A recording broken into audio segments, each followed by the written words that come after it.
প্রিয় বন্ধুগণ, এই গরমে একটু লেবুর শরবত খাচ্ছি। ক্যামেরাতে হয়তো বাম হাত দেখা যাচ্ছে, কিন্তু ডান হাতে খাচ্ছি। আর খাওয়ার আগে সবাই বিসমিল্লাহ বলবেন, আমি মনে মনে বলছি। আর লেবুর শরবতের গুণাগুণের তো কোনো শেষ নেই, এটা আমরা কম বেশি সবাই জানি। লেবুর রসে রয়েছে প্রচুর পরিমাণ citric acid, calcium, magnesium, vitamin C, pectin প্রভৃতি, যা ওজন কমায় ও সংক্রামক রোগ প্রতিরোধ করে।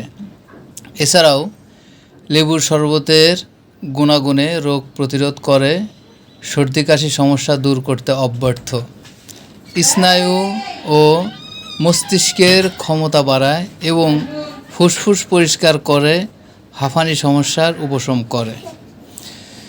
যাই হোক বন্ধুগণ, এই গরমে সবাই একটু বেশি বেশি পানি খাবেন, শরবত খাবেন। তো ধন্যবাদ বন্ধুগণ সাথে থাকার জন্য।